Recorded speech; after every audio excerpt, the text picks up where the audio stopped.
Selamat siang anak-anak dimanapun berada, salam sehat.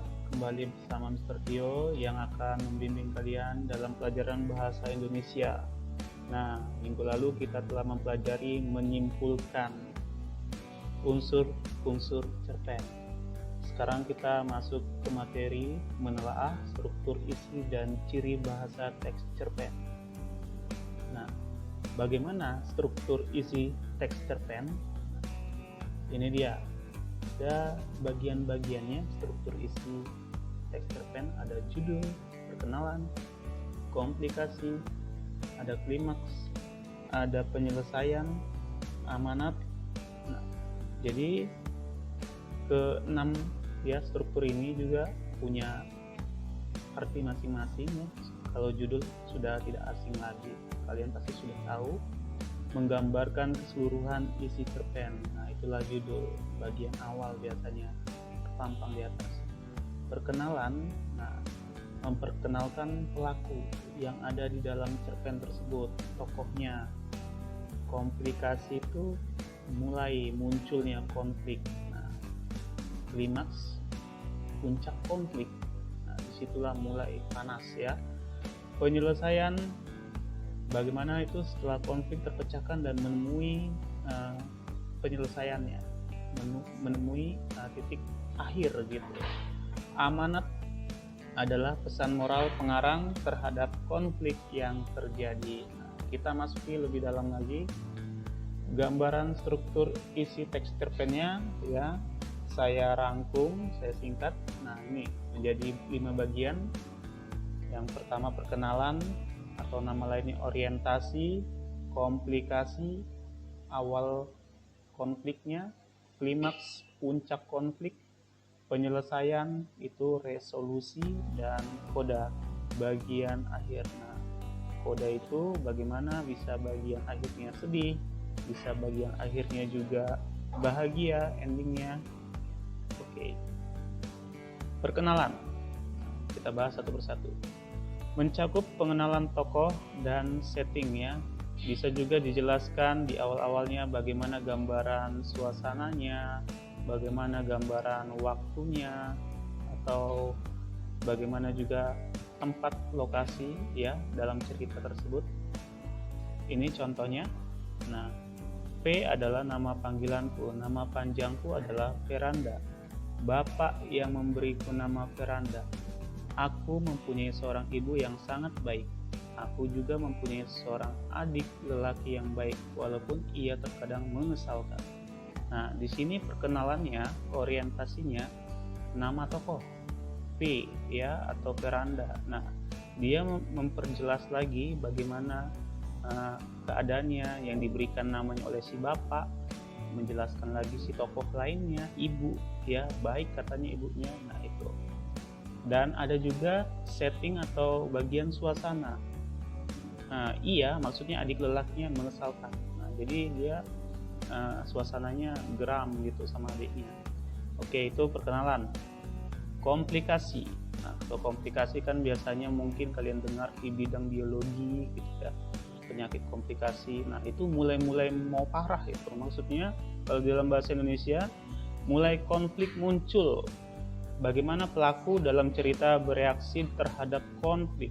Nah, sebelum puncaknya atau klimaks nanti. Nah, kemudian konflik akan meningkat. Ini contohnya.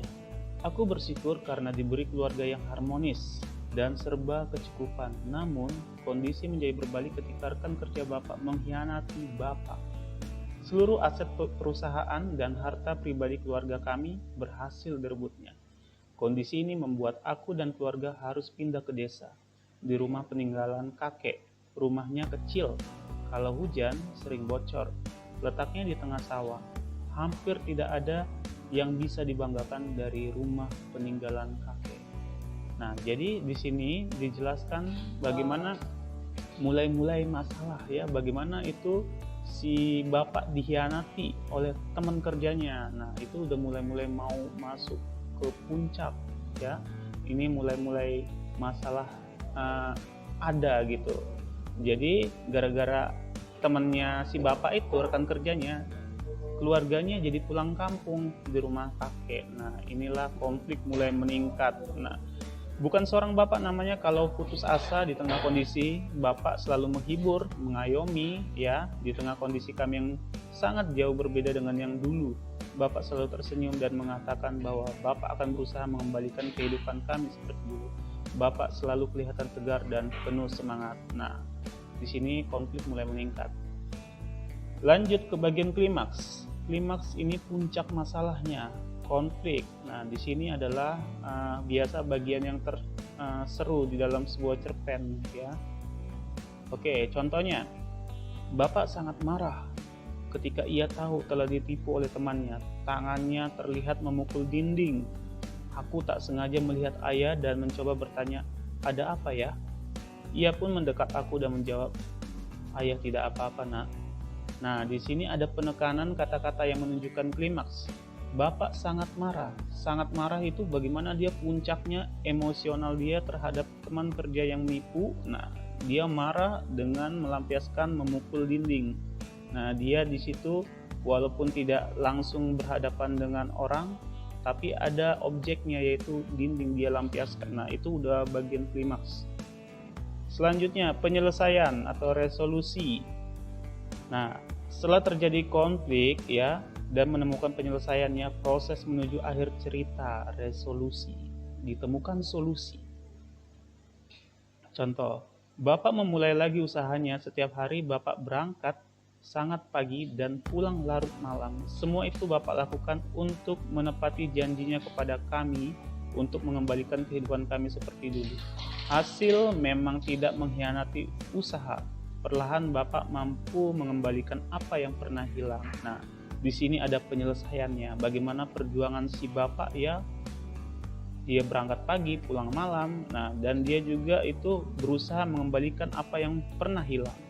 Nah, jadi ada solusinya, kerja keras si ayah, si bapak. Dan bagian koda, bagian akhir. Bagian akhir cerpen bisa berakhir dengan bahagia, bisa sedih. Nah, contohnya ini, berkat kegigihan bapak, akhirnya kami sekeluarga dapat mendapatkan kehidupan yang lebih layak. Sebuah kehidupan yang pernah diberikan untuk keluarga kami, direbut oleh orang jahat dan akhirnya kembali lagi kepada kami. Nah, jadi bagian akhir itu bisa berakhir bahagia atau sedih. Bisa juga si penulis menyimpulkannya langsung di dalam cerpen tersebut, atau kita yang menyimpulkan secara tersirat bagaimana endingnya, begitu ya. Jadi di bagian yang tadi kelima itu bisa saya simpulkan menjadi ya, ada bagannya seperti ini. Struktur teks cerpen terdiri dari orientasi ya, bagian pengenalan tadi, komplikasi, klimaks, puncaknya resolusi, dan bagian akhir itu adalah koda.